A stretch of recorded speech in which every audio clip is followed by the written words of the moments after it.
عليه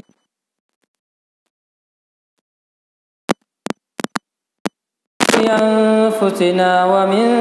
سيئات أعمالنا من يهده الله فلا مضل له ومن يضلل فلا هادي له وأشهد أن لا إله إلا الله وحده لا شريك له وأشهد أن محمدًا عبده ورسوله أما بعد فإن أصدق الحديث كتاب الله وأحسن الهدي هدي محمد صلى الله عليه وسلم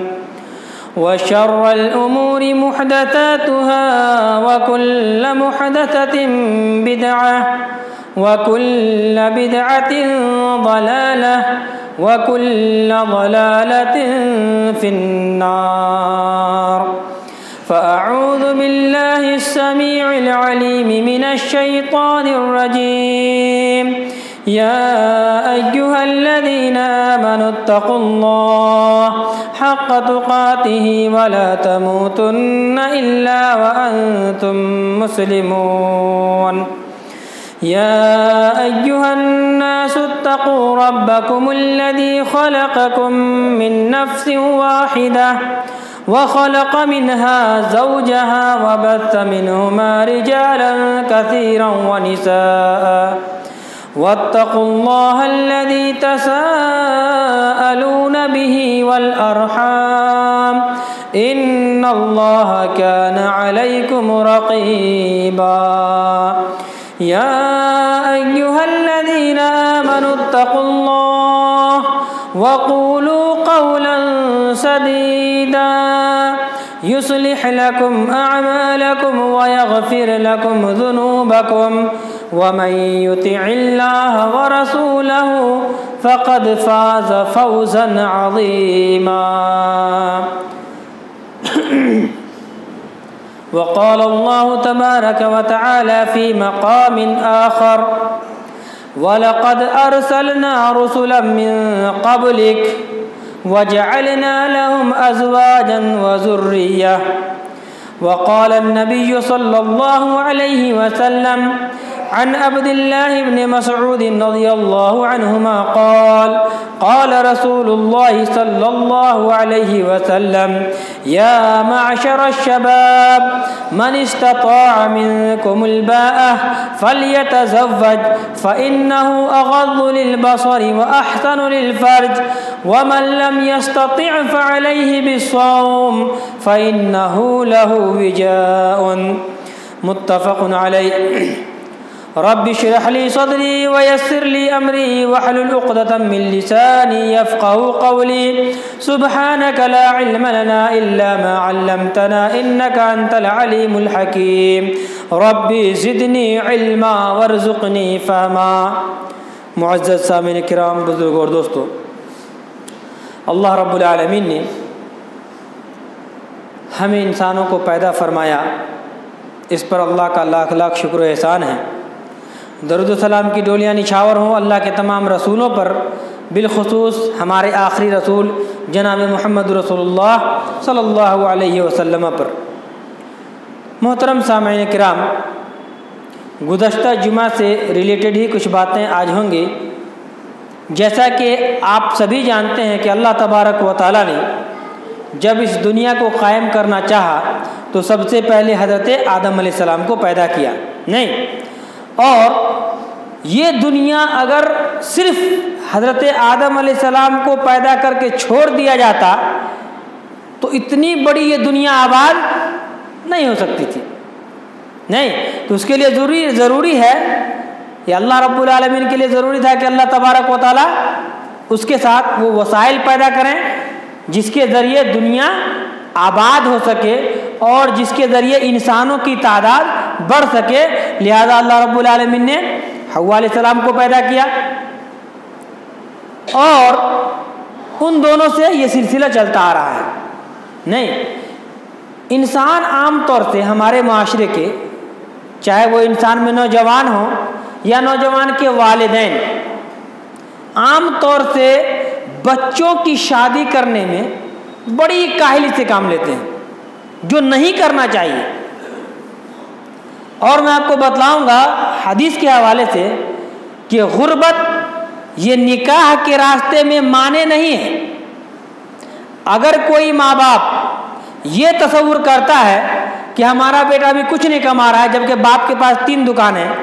باپ کے پاس دکانیں ہیں، باپ روز اچھی خاصی روزی کما رہا ہے، اور وہ یہ تصور کر رہا ہے کہ میرا بیٹا تو ابھی کما نہیں رہا ہے لہٰذا اس کی شادی ابھی نہیں کریں گے، حالانکہ عمر بہت زیادہ بڑھتی جا رہی ہے، تو ایسے تمام کے تمام والدین یا باپ یہ سارے کے سارے مجرم ہیں۔ اسی لیے میں نے بتایا کہ غربت نکاح کے راستے میں مانع نہیں ہے۔ نکاح کرنے سے سماج معاشرہ پاکیزہ ہوتا ہے، معاشرے کے لوگ اچھے ہوتے ہیں۔ نکاح کرنے سے اللہ تبارک و تعالیٰ روزی کا راستہ کھولتا ہے۔ نکاح کرنے سے ہمارے سماج کی عورتیں پاک دامن بنتی ہیں۔ نکاح سے سماج اور معاشرہ صالح اور نیک بنتا ہے۔ تو جس نکاح سے پورا سماج نیک اور صالح ہو، اس میں ہم طاقت اور حیثیت ہونے کے باوجود اگر تاخیر کرتے ہیں تو یاد رکھیں آپ خلاف سنت کام کر رہے ہیں اور اللہ کے نبی صلی اللہ علیہ وسلم کی سنت کے خلاف عمل کر رہے ہیں۔ جی آپ کو معلوم ہونا چاہیے کہ جب میں ان نوجوانوں سے مخاطب ہوں یا ان کے والدین سے جو روزی کے ڈر سے یا بزنس کے ڈر سے اپنے بچوں کی شادی نہیں کر رہے ہیں، معلوم ہونا چاہیے بخاری اور مسلم کی حدیث ہے، متفق علیہ روایت، اللہ کے نبی صلی اللہ علیہ وسلم نے ارشاد فرمایا جب بچہ اپنے ماں کے پیٹ میں ہوتا ہے اور اس کی شکل ابھی پانی کی ہوتی ہے، نطفے کی شکل ہوتی ہے، نطفے کی شکل 40 دن تک تو وہ نطفے کی شکل میں رہتا ہے، پانی جس کو اچھلتا ہوا پانی کہا گیا ہے قرآن کریم میں، گندا پانی۔ اس کے بعد وہ 40 دن تک وہ لوتھرے کی شکل میں رہتا ہے، خون کی شکل میں، پھر لوتھرے کی شکل میں، 3 اسٹیپ جب گزر جاتا ہے، یعنی نطفہ اور مضغہ، علقہ، خون سے لوتھرا جب بن جاتا ہے تب اللہ رب العالمین اس میں روح پھونکتا ہے، فرشتے کو حکم دیتا ہے کہ جاؤ روح پھونکو، اور اس کے ساتھ اور بھی باتیں بتلاتا ہے فرشتے کو اللہ رب العالمین۔ وَأَمَرَهُ أَن يُكْتَبَ بِأَرْبَعٍ، اللہ تبارک و تعالیٰ فرشتے کو کہتا ہے کہ اب اس کا 120 دن پورا ہو گیا، یہ گوشت کی شکل اختیار کر لیا ہے، اب تم اس میں روح پھونکنے جا رہے ہو اللہ کے حکم سے، تو یہ 4 باتیں اور بھی اس کے ساتھ لکھ دینا، حکم دیتا ہے اللہ رب العالمین۔ سب سے پہلی چیز، جب آپ ماں کے پیٹ میں ہوتے ہیں نوجوانوں، یا آپ کے بچے جو نوجوان کے والدین ہیں ماں کے پیٹ میں ہوتے ہیں، ابھی روح پھونکی نہیں گئی ہوتی ہے کہ اللہ رب العالمین حکم دے دیتا ہے کہ جاؤ اور اس بچے کے لیے اس کی روزی لکھ دو، بِكَتْبِ رِزْقِهِ، بخاری مسلم کی روایت ہے کہ اس کی روزی لکھ دی جاتی ہے۔ جب روزی پیدا ہونے سے پہلے لکھ دی گئی، جب آپ 4 مہینے کے تھے تب آپ کی روزی لکھ دی گئی ہے، پھر آپ دنیا میں آنے کے بعد اتنے سال گزارنے کے بعد بھی ابھی ڈر رہے ہیں کہ ہم شادی کریں گے تو کیا کھلائیں گے، کیا کھائیں گے۔ اس کا مطلب ہے کہ آپ کو آپ کے نبی پر ایمان نہیں ہے، اس کی لائی ہوئی شریعت پر ایمان نہیں ہے، قرآن و حدیث پر ایمان نہیں ہے۔ اگر ایمان ہے تو یہ غلاظت جو آپ کے دماغ میں ہے کہ میرا بیٹا کما نہیں رہا ہے اس لیے شادی نہیں کر رہا ہوں، اس غلاظت کو دماغ سے نکال دیجئے۔ جب آپ کا بیٹا جوان ہو جائے، جوانی کی دہلیز پہ قدم رکھ دے، تو خبردار یہ مت سوچئے کہ غربت ہے، افلاس ہے، بڑے مالدار نہیں ہوئے، یہ نہیں کیے، وہ نہیں کیے، خود کا گھر نہیں کیے، بیٹیوں کی شادی نہیں کیے، یہ گندگی دماغ سے نکال کر شادی کی سوچئے، کیونکہ شادی سے ایک نہیں بلکہ کئی نسلیں آباد ہوتی ہیں، کئی نسلیں آباد ہوتی ہیں۔ آپ کے بچے اگر غیر شادی شدہ ہیں، غلط کرتے ہیں تو ایک نہیں کئی ایک کے ساتھ کریں گے، کئی نسلیں برباد ہوں گی۔ اور اگر وہ شادی کر کے جائز طریقے سے، حلال طریقے سے، پاک دامنی کی نیت کرتے ہوئے اگر وہ شادی کر لیتے ہیں اور آپ بحیثیت والد اس کا ساتھ دیتے ہیں تو الحمدللہ آپ بھی اللہ کے نزدیک اجر و ثواب کے مستحق بنیں گے، بچے بھی اللہ کے نزدیک اجر و ثواب کے مستحق بنیں گے۔ جی اسی لیے اللہ تبارک و تعالیٰ نے قرآن کریم سورہ نور سورہ نمبر 20/4 آیت نمبر 30/2 اللہ رب العالمین نے ارشاد فرمایا وَأَنكِحُوا الْأَيَامَ مِنكُمْ وَالصَّالِحِينَ مِنْ عِبَادِكُمْ وَإِمَائِكُمْ إِنْ يَكُونُوا فُقَرَاءَ يُغْنِيهِمُ اللَّهُ مِنْ فَضْلِهِ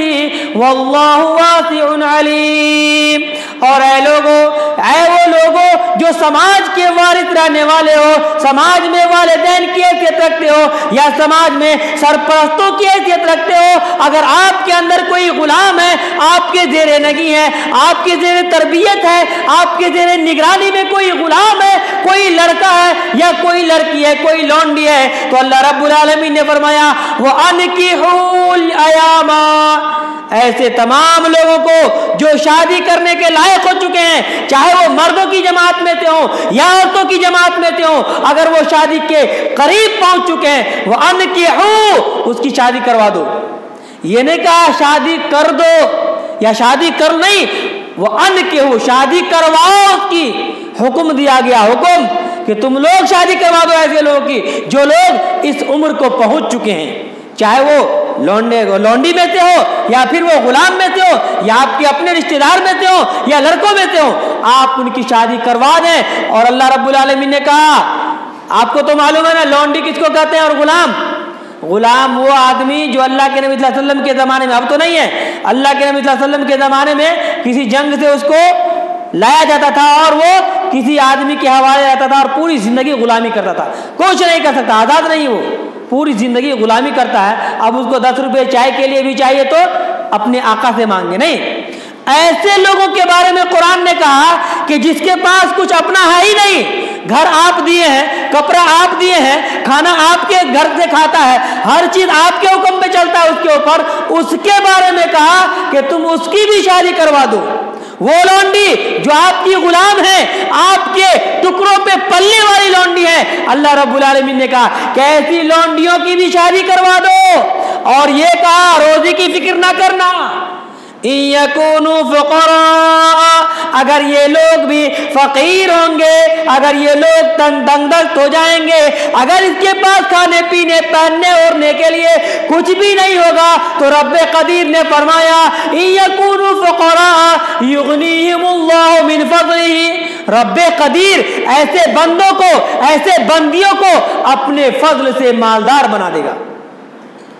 جی واللہ واسع علیم، اللہ تبارک و تعالیٰ وسعت والا ہے، جہاں جو چاہتا ہے عنایت کرتا ہے، جس کو جو چاہتا ہے دیتا ہے۔ رب قدیر کے خزانے میں کسی چیز کی کمی نہیں ہے۔ جب وہ وسعت والا ہے، جب وہ روزی دینے والا ہے، تو پھر آپ کون ہوتے ہیں ایسے بچوں کے بارے میں فکر کرنے والے کہ نہیں یہ بڑے ہونے کے بعد یا شادی کرنے کے بعد نہیں کمائے گا، اس کے بچے ہوں گے تو کہاں سے کھائے گا، کہاں سے پڑھائے گا؟ آپ نہیں ہوتے ہیں، آپ کا کام ہے اسباب اختیار کرنا، گھر میں بیٹھنا نہیں، اسباب اختیار کرنا، رب قدیر پر توکل اور بھروسہ کرنا اور اللہ سے دعا کرنا۔ اسی لیے صحابی رسول حضرت عبداللہ بن مسعود رضی اللہ تعالی عنہما راوی، جو جلیل القدر صحابی ہیں، ان کا ایک قول ہے، وہ بیان کیا کرتے تھے، لوگوں مالدار ہونا چاہتے ہو؟ حضرت عبداللہ بن مسعود اللہ کے نبی کے قریبی اور جلیل القدر صحابی، جس کی حدیث میں نے پڑھی ہے، وہ بیان کرتے ہیں کہ لوگوں اگر تم مالدار ہونا چاہتے ہو تو مالداری کو تلاش کرو شادی کے ذریعے، شادی میں مالداری کو تلاش کرو، شادی کر کے مالدار بنو۔ اس کا غلط مفہوم نہیں لینا چاہیے کہ اللہ کے نبی کے جلیل القدر صحابی کہہ رہے ہیں کہ شادی کے ذریعے مالداری تلاش کرو، یعنی بڑے بڑے گھرانے میں شادی کرو، یہ مطلب نہیں ہے، یا شادی میں جہیز لو مالدار ہو جاؤ، یہ مطلب نہیں ہے۔ شادی کر کے مالداری تلاش کرو، دلیل دیا ہے عبداللہ بن مسعود رضی اللہ تعالیٰ عنہ نے، اور کہا کہ کیونکہ اللہ رب العالمین نے فرمایا إِن يَكُونُوا فُقَرَاءَ يُغْنِيهِمُ اللَّهُ مِنْ فَضْلِهِ، شادی کر لو گے، شادی کرنے کے بعد بھی اگر تم فقیر رہو گے، تم مسکین رہو گے، کھانے پینے کے لیے کچھ نہیں رہے گا، رب قدیر کا کلام ہے، رب قدیر کا فرمان ہے، يُغْنِيهِمُ اللَّهُ مِنْ فَضْلِهِ، رب قدیر ایسے سارے بندوں کو اپنے فضل و کرم سے مالدار بنا دے گا۔ تو مالدار بنانا اللہ کے ہاتھ میں ہے اور غریب بنانا اللہ کے ہاتھ میں ہے. تو اگر آپ اللہ کی ذات پر توکل کرتے ہوئے اپنے نفس پر کنٹرول کرنے کے لیے اور عفت و پاک دامنی کے لیے, اپنے آپ کو غلاظتوں سے, زنا سے بچنے کے لیے اگر نکاح کا ارادہ کرتے ہیں تو یاد رکھیے اللہ رب العالمین بھی آپ کا ساتھی بنے گا, آپ کا ساتھ دے گا. جتنے بھی انبیاء آئے کوئی غیر شادی شدہ نہیں تھے, سب کی شادی ہوئی, بلکہ بچے بھی ہوئے. قرآن میں ہے اللہ رب العالمین نے سورہ رعد سورہ نمبر 13 آیت نمبر 38 میں ارشاد فرمایا. سورہ نمبر 13 ورس نمبر 38 سورہ رعد اللہ رب العالمین نے ارشاد فرمایا وَلَقَدْ أَرْسَلْنَا رُسُلًا مِّن قَبْلِكَ, اے اللہ کے نبی صلی اللہ علیہ وسلم آپ سے پہلے ہم نے بے شمار رسولوں کو دنیا کے اندر بھیجا ہے. آپ سے پہلے بہت سارے نبی دنیا کے اندر آئے, لیکن سارے نبیوں نے شادی کی اور سارے نبیوں کے بچے بھی ہوئے. اللہ نے فرمایا وَجَعَلْنَا لَهُمْ أَزْوَاجًا وَذُرِّيَّةً, ہم نے تمام نبیوں کی شادی کروائی, ہم نے تمام نبیوں کے لیے بیویاں پیدا کی, ہم نے تمام نبیوں کو بیویاں مہیا کیا. وَذُرِّيَّةً, اور سارے کے سارے نبی صاحب اولاد تھے, سارے کے سارے نبیوں کو اولادیں بھی تھی, بچے بھی ہوئے, بیویاں بھی ہوئی. تو یہ شادی انبیاء کی سنت ہے, شادی رسولوں کی سنت ہے, جس کو ہم اور آپ ابھی کتراتے اور نہ جانے کتنے بہانے کرتے ہیں. سماج کو اگر پرسکون رکھنا ہے, سماج کو اگر گندگیوں سے اور یورپ کنٹری کے اسٹائل سے پاک رکھنا ہے, سماج کو اگر غیروں کی پیروی سے دور رکھنا ہے, سماج کو اگر صحیح اسلامی طریقے کے مطابق رکھنا ہے تو وقت پہ شادی کیجیے, وقت پہ شادی کیجیے. جب آپ وقت پہ شادی کریں گے تو آپ برائیوں سے بچیں گے. شیطان آپ کے ذہنوں پہ زیادہ کنٹرول نہیں کر سکے گا. کیونکہ آپ کو سکون ملے گا شادی میں. جی,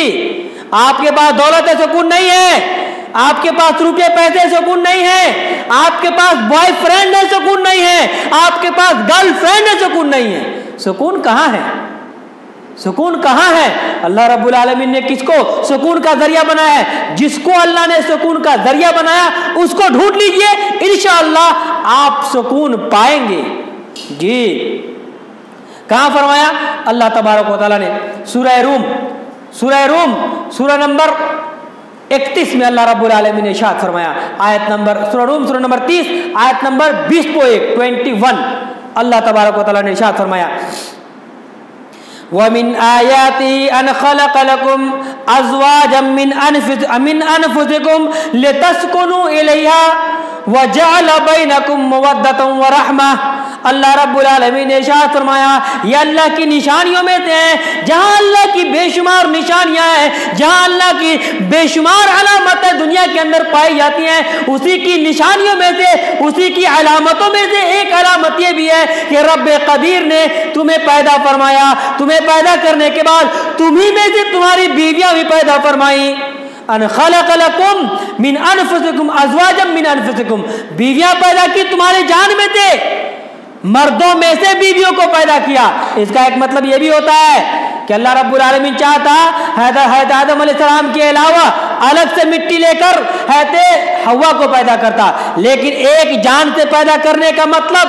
یہ ہے کہ جب آپ کی شادی ہو جاتی ہے تو آپ اب مکمل ہوتے ہیں. شادی سے پہلے ادھورے رہتے ہیں, شادی سے پہلے مکمل نہیں ہوتے. جب شادی ہوتی ہے تب آپ استکمال کو پہنچتے ہیں, مکمل قوت آپ کے اندر آتی ہے, مکمل پختگی آپ کے اندر آتی ہے, آپ بحیثیت مرد اب آپ کہلاتے ہیں سماج کے اندر. جی,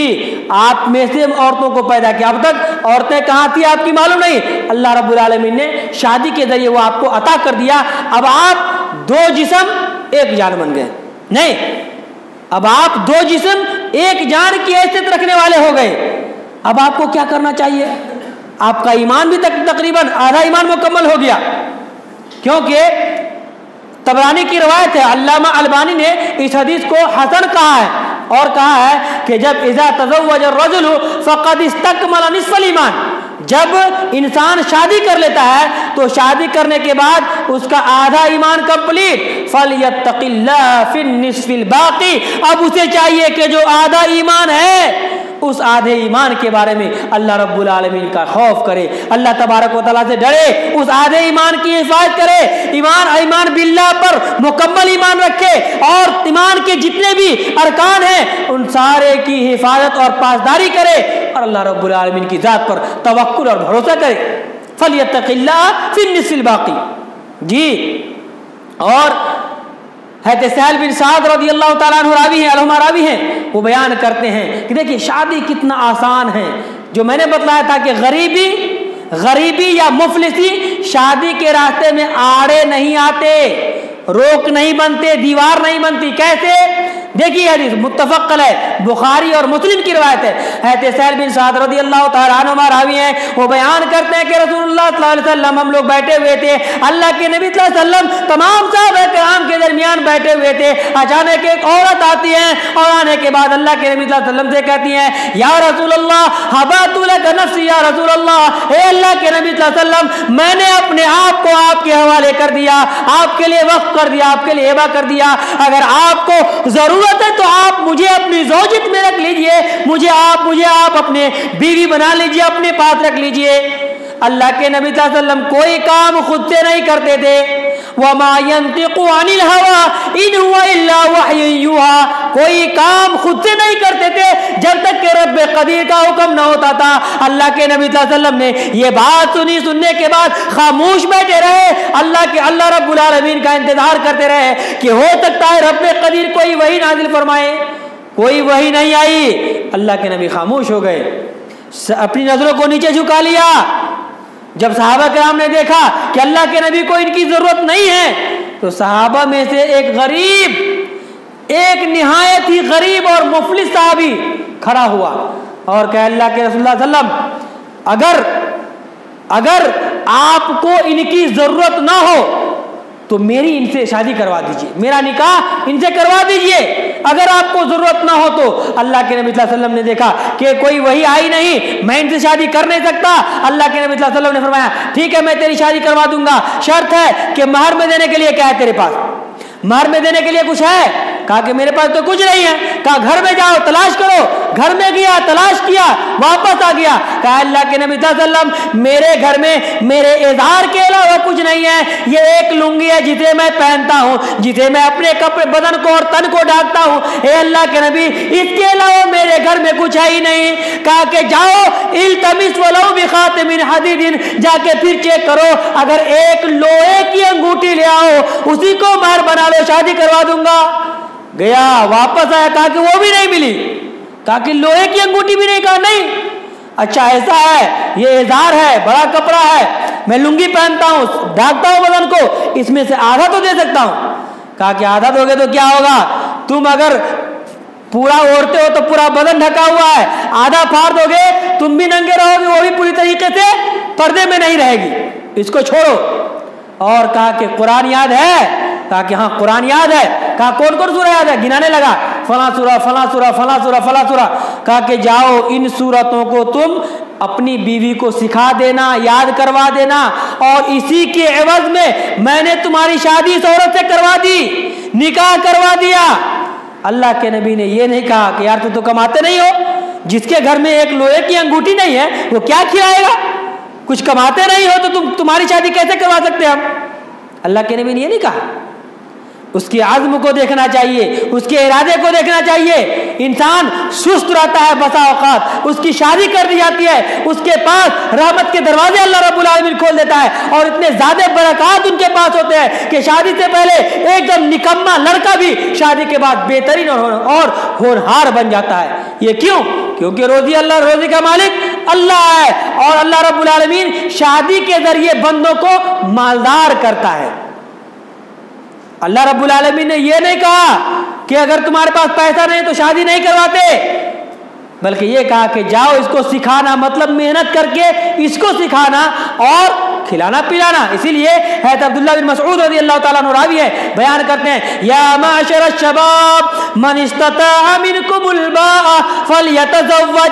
اے نوجوانوں غور سے سنو، تم میں سے جس کے پاس بھی باآ کی طاقت ہو، جو آدمی اپنی بیوی کے حق کو پورا کر سکتا ہو، حق زوجیت کو ادا کرنے کی طاقت ہو، اس کو سیٹسفائی کرنے کی طاقت ہو، اس کو کھلانے پلانے کی طاقت ہو، فلیتزوج، اللہ کے نبی نے کہا ایسے سارے نوجوان شادی کر لے، فلیتزوج، یہ اللہ کے نبی نے کہا کہ شادی کر لو، کر لینا چاہیے، یہ نہیں دیکھنا چاہیے کہ ہم کیا کر رہے ہیں نہیں کر رہے ہیں۔ اللہ رب العالمین پر اگر آپ کا ایمان ہے تو اللہ رب العالمین شادی کے بعد آپ کے راستے کو کھولے گا، اس سے آپ کا سماج، آپ کا گھرانہ معتبر اور پاکیزہ ہوگا۔ فلیتزوج، شادی کر لو، کیونکہ شادی کرنا کیا ہے، یہ آپ کی نظروں کو نیچے رکھتی ہے۔ فإنہ لہ وجاء، یہ شادی کرنا فإنہ اغض للبصر واحسن للفرج، آپ شادی کر کے جب راستے پر نکلیں گے، آپ کے سامنے خوبصورت عورت آ جائے، خوبصورت لڑکی آ جائے، آپ گزریں گے، آپ کا خیال آپ کی بیوی کی طرف جائے گا۔ جب آپ شادی شدہ ہوں گے آپ کا خیال آپ کی بیوی کی طرف جائے گا، لیکن اگر غیر شادی شدہ ہوں گے شیطان آپ کے ذہنوں میں ورغلائے گا، شیطان آپ کے ذہنوں پہ دستک دے گا، شیطان نہ چاہ کے بھی آپ کو ادھر دکھوائے گا۔ لیکن آپ شادی شدہ ہوں گے، ڈر ہوگا، اللہ کا ڈر، اللہ رب العالمین کے احکامات کا ڈر، اس کے احکامات کو پامال کرنے کا ڈر۔ جب یہ ڈر ہوگا آپ کسی غیر محرم عورت کی طرف دیکھیں گے بھی نہیں۔ اگر آپ پاک دامنی سمجھ کر شادی کریں گے تو، شوق میں نہیں، پاک دامنی سمجھ کر شادی کریں گے تب۔ اور طاقت اگر نہیں ہے، اللہ کے نبی نے اسی حدیث میں کہا کہ فَمَن لَّمْ يَسْتَطِعْ، اگر آپ کے پاس شادی کی طاقت نہیں ہے، مطلب کچھ مرد ہوتے ہیں نوجوان جس کے اندر عورتوں کو خوش کرنے کی طاقت نہیں ہوتی ہے، جب طاقت نہیں ہے یا تو وہ، یا آپ اتنے لاچار ہیں کہ بیوی کو 2 وقت کی روٹی نہیں کھلا سکتے، نہ آپ کے والدین کھلا سکتے ہیں، نہ آپ کے بھائی آپ کو رکھ سکتے ہیں، ایک دم مجبور ہیں، تو کیا کریں؟ تو آپ کے لیے کیا آپ روزہ رکھیں، روزہ۔ یہ نہیں کہا اللہ کے نبی نے کہ اگر طاقت نہیں تو شادی مت کرو، غور کیجئے پوائنٹ پہ، اللہ کے نبی نے کہا کہ طاقت ہے تو شادی کر لو، لیکن طاقت نہیں ہے تو اللہ کے نبی نے یہ نہیں کہا مت کرو، کہا کہ طاقت نہیں ہے تو روزہ رکھو، روزہ رکھنا تمہارے شہوت کو توڑ دے گی، اور جب طاقت ہو جائے تب شادی کر لینا۔ نہیں، اللہ کے نبی چاہتے تو یہ کہتے تھے کہ طاقت نہیں تو روزہ مت رکھو، لیکن یہ نہیں کہا کہ اگر طاقت نہیں ہے تو روزہ رکھو اور طاقت پیدا کرو اپنے اندر، روزی کو تلاش کرو، محنت و مشقت کرو، اور جب وہ چیز حاصل ہو جائے تب جا کے شادی کرو۔ دوسری حدیث میں اللہ کے نبی صلی اللہ علیہ وسلم نے ارشاد فرمایا کہ اگر اذا خاطب الیکم، آپ کے پاس اگر کوئی آدمی خطبہ بھیجے، نکاح کا پیغام بھیجے، چاہے وہ آپ کی بیٹی کے پاس بھیجے، آپ کی بہن کے پاس بھیجے، یا کسی اور کے پاس بھیجے جس کے آپ ولی ہیں، اور آپ اس کے دین سے وَتَرْضَوْنَ دِينَهُ وَخُلُقَهُ، آپ اس کے دین سے، ان کے اخلاق سے راضی ہیں، فَزَوِّجُوهُ، تو ایسے لڑکے کی شادی کروا دو۔ جب دیکھ رہے ہیں کہ فلاں لڑکا نمازی ہے، اخلاق اس کا بہت اچھا ہے، وہ دین کا بہت پابند ہے، وہ بہترین انسان ہے، جھوٹ نہیں بولتا ہے، اور وہ آپ کی بیٹی کو پیغام دے رہا ہے یا آپ کی بہن کو پیغام دے رہا ہے، تو ایسا نہیں کہ یار وہ غریب ہے ٹھکرا دو، نہیں،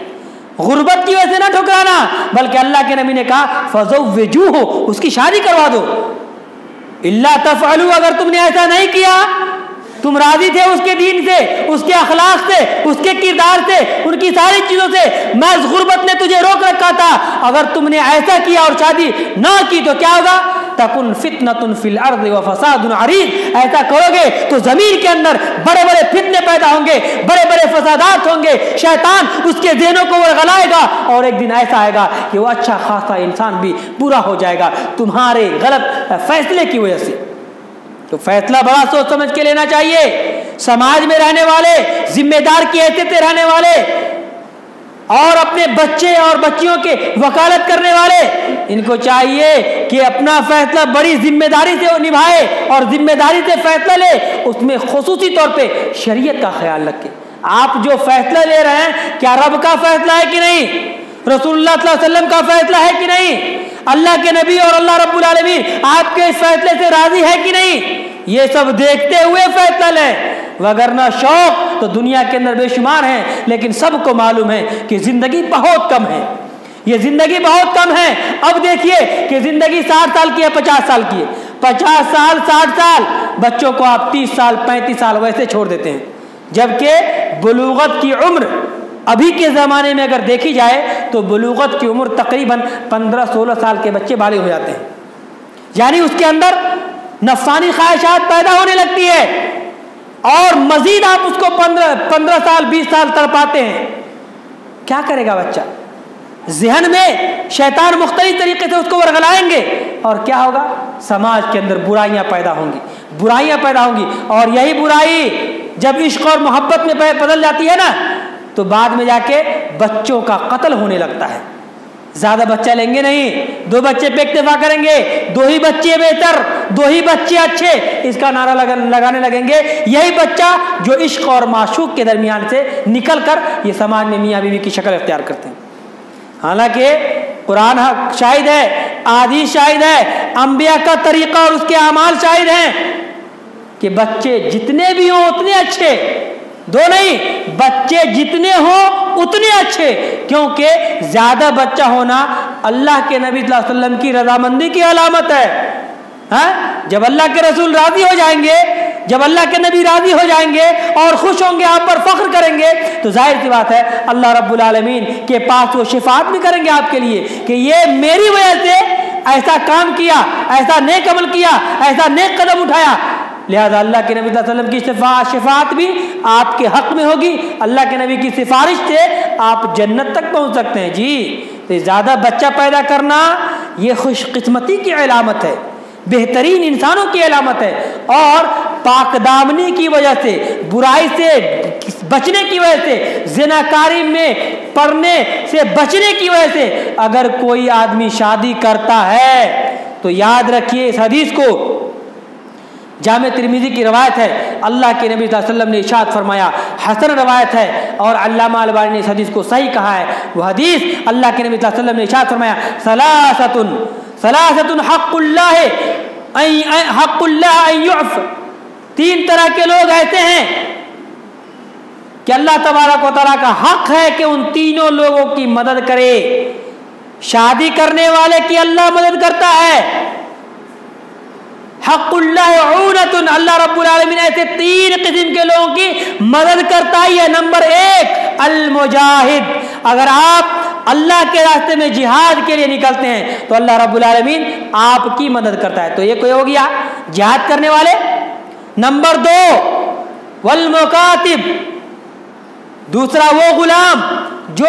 کچھ مدت کے لیے غلام بنا ہے اور کہتا ہے کہ میں اتنا پیسہ آپ کو دے دوں گا تو آپ مجھے آزاد کر دیجیے گا، اس کو مکاتب غلام کہتے ہیں۔ یعنی 10 سال آپ کے پاس خدمت کریں گے، 10 سال میں ہم 50,000 دے دیں گے تو آپ مجھے آزاد کر دیجیے گا۔ مالک راضی ہو گیا اور لکھ لیا تو اس کو مکاتب غلام کہتے ہیں۔ تو ایسا غلام جو آزاد چاہتا ہے اور اس کا پیسہ دفع کرنا چاہتا ہے، ایسے غلام کی مدد اللہ رب العالمین کرتا ہے۔ تو پہلا ہو گیا مجاہد فی سبیل اللہ، دوسرا ہو گیا مکاتب غلام، اور تیسرا ہو گیا والناکح الذی یرید العفاف،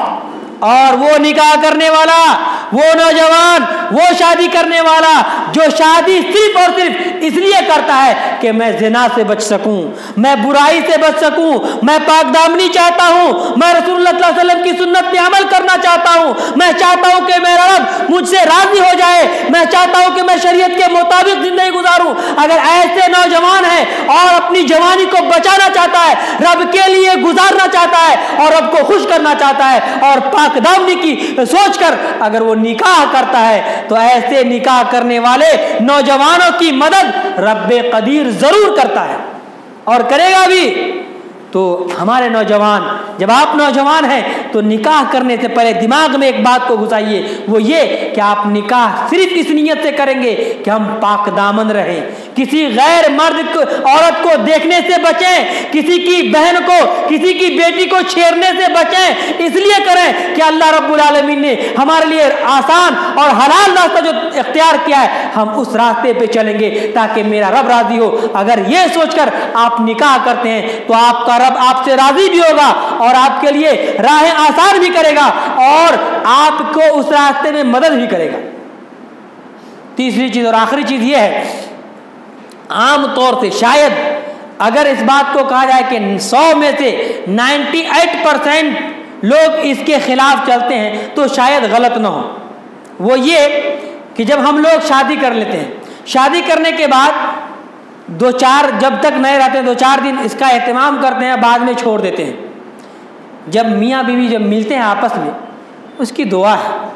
نہیں اس میں برکت ہے، اللہ آپ کو شیطان سے بچاتا ہے۔ لوگ عام طور سے یہ شکایت کرتے ہیں میرا بیٹا بدمعاش ہو گیا، میرا بیٹا میرے کنٹرول میں نہیں ہے، میرا بیٹا یہ ہو گیا وہ ہو گیا، عام طور سے۔ اس کی وجہ محدثین نے، علماء نے، مفسرین نے ایک یہ بھی بیان کیا ہے کہ جب میاں اور بیوی جب آپس میں تنہائی اختیار کرتے ہیں، خلوت اختیار کرتے ہیں، ملتے ہیں اور اس وقت دعا نہیں پڑھتے ہیں تو اس کے بہت برے نتیجے آپ کے سامنے آتے ہیں، بہت برے نتیجے۔ بہت ساری چیزیں اس میں بیان کی گئی ہیں، علماء نے بہت ساری چیزیں بیان کی ہیں۔ اس کے نتیجے میں کئی طرح کی بے ڈھنگیاں آپ کی نسل میں پیدا ہوتی ہیں۔ کئی بچے اچھے پیدا نہیں ہوئے، کئی بچے بھینگے پیدا ہوتے ہیں، کئی بچے کا دماغ اچھا نہیں ہوا، کئی بچہ پیدا ہوا وہ کچھ نہ کچھ اس کے اندر عیب اور نقص پیدا ہوا۔ کیوں معلوم ہے؟ کیونکہ آپ نے شیطان سے پناہ نہیں وہاں مانگی، اللہ رب العالمین سے شیطانوں کی پناہ اللہ سے نہیں مانگی۔ تو یہ دعا، چھوٹی سی دعا، ہمیشہ اس کو یاد کر۔ جب بھی آپ کو بیوی سے خلوت اختیار کرنا ہو، تنہائی اختیار کرنا ہو، جب بھی اس سے ملنا ہو تو دعا جو اللہ کے نبی صلی اللہ علیہ وسلم نے ہمیں اور آپ کو سکھلائی ہے وہ یاد ہونی چاہیے دعا۔ اللہم جنبنا الشیطان وجنب الشیطان ما رزقتنا، یہ دعا سمپل دعا ہے، اس کو یاد کرے اور ہمیشہ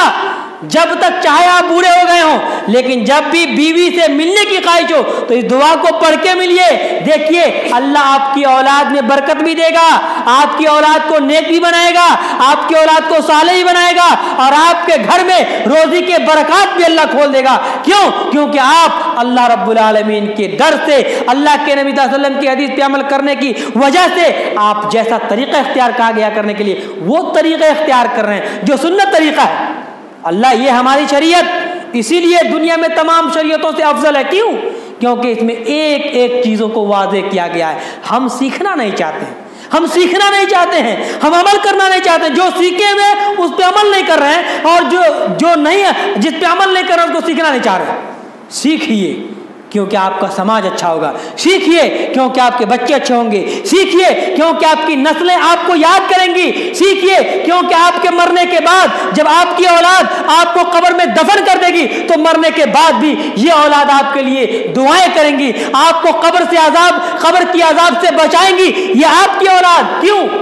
کیونکہ آپ نے اس کو سنوارا ہے، اس کو سینچا ہے، اس کی تربیت کی ہے، اچھے ڈھنگ سے اس کی پرورش کی ہے، اور سب سے پہلی چیز اسٹارٹنگ جو آپ نے کیا ہے وہ اللہ کے نبی صلی اللہ علیہ وسلم کی سنت کے طریقے سے کیا ہے، یعنی دعا کے ذریعے کیا ہے۔ ان چیزوں کو دماغ میں بٹھائیں گے، ان چیزوں کو ذہن میں رکھیں گے تب جا کے سماج آپ کا بہتر سماج ہوگا، سدھرا ہوا سماج ہوگا، برائیوں سے مبرہ اور پاک سماج ہوگا، اور تمام حلقہ کے اندر آپ کا نام صرف اور صرف اس لیے روشن ہوگا کہ وہ آدمی اللہ سے ڈرنے والا ہے، وہ آدمی متقی ہے، اس کی اولاد کتنی اچھی ہے، اس کے بچے کتنے اچھے ہیں۔ یہ سب چیزیں کب ملیں گی؟ سنت پہ عمل کرنے سے ملیں گی۔ سنت کا گلا گھوٹیں گے، سنت کا گلا گھوٹیں گے، بچوں کو قتل کریں گے، روزی کا مالک وہ ہے یہ جان کر بھی، تو یاد رکھیے دنیا میں بھی آپ کا مقام نہیں ہوگا اور مرنے کے بعد قبر کے اندر بھی آپ کی کوئی حیثیت نہیں ہوگی، اور مرنے کے بعد بھی آپ کو وہی ملے گا جو ایک کافر اور مشرک کو ملتا ہے، یعنی عذاب۔ مسلمان تھے دنیا میں، اللہ نے سب کچھ دیا تھا، فراوانی دی تھی، وقت دیا تھا، صحت دیا تھا، دولت دیا تھا، نعمتیں دی تھی، اس نعمت کو اللہ رب العالمین کے راستے میں خرچ کیجیے۔ اور فرمایا اللہ رب العالمین نے وَمِنْ آيَاتِهِ أَنْ خَلَقَ مِنْهَا أَزْوَاجًا لِتَسْكُنُوا إِلَيْهَا، آپ کی بیوی آپ کے لیے سکون کا باعث ہے۔ لِتَسْكُنُوا إِلَيْهَا، دولت میں اللہ نے سکون نہیں کہا، بڑی بلڈنگ میں سکون نہیں کہا، آپ بڑی مکان اور بڑے بلڈنگ میں بیٹھ جائیے،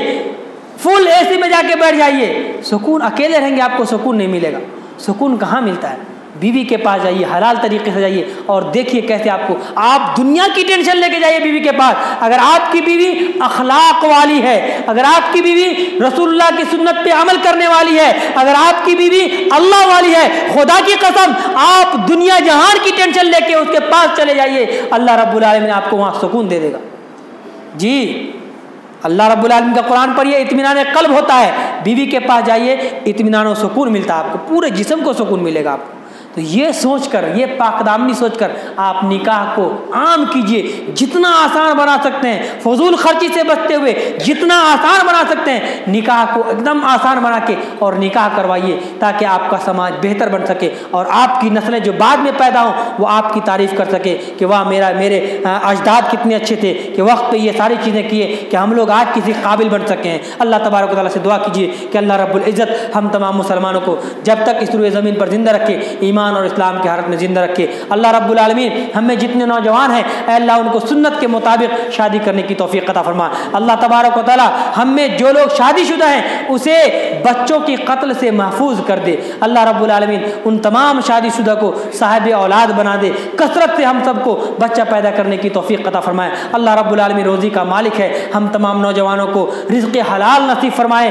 اللہ تبارک و تعالیٰ ہمارے گھروں میں برکت عطا فرمائے۔ اللہ تبارک و تعالیٰ ہمارے بوڑھے کو، ہمارے بزرگوں کو اچھی صحت عطا فرمائے۔ اللہ رب العالمین جو ہم ٹوٹی پھوٹی عبادتیں کرتے ہیں، جو اللہ کے سامنے ہم سر جھکاتے ہیں، اے اللہ ہمارے جھکانے کو قبول فرما لے، ہماری عبادتوں کو قبول فرما لے، ہمارے کہنے سننے کو قبول فرما لے۔ اے اللہ ہم نے جتنا کہا ہے خود مجھے اس پر عمل کرنے کی توفیق عطا فرما۔ اے اللہ ہم لوگوں نے جو بھی سنا ہے اے اللہ سنت کے مطابق، شریعت کے مطابق، اللہ کے ڈر سے ہمیں اس پر عمل کرنے کی توفیق عطا فرما۔ اے اللہ ہم سب کو تو نمازی بنا دے، ہم سب کو پکا اور سچا نمازی بنا دے، ہماری ماں اور بہنوں کو پکا اور سچا نمازی بنا دے۔ اے اللہ جو لوگ بیمار ہیں یا اللہ تو ان کو شفائے کاملہ عاجلہ عطا فرما۔ جو ہماری ماں اور بہنیں، ہمارے مسلم بھائی جہاں بھی ہیں بیمار ہیں یا اللہ ان کو شفائے کلی عطا فرما۔ جو تنگ دست ہیں، پریشان ہیں، اے اللہ ان کی پریشانیوں کو دور کر دے، اور جو قرض میں ڈوبے ہوئے ہیں اے اللہ ان سب کو قرض کی ادائیگی کا کوئی سبیل پیدا کر دے۔ اقول قولی ھذا استغفر اللہ لی ولکم ولسائر المسلمین فاستغفروہ انہ هو الغفور الرحیم۔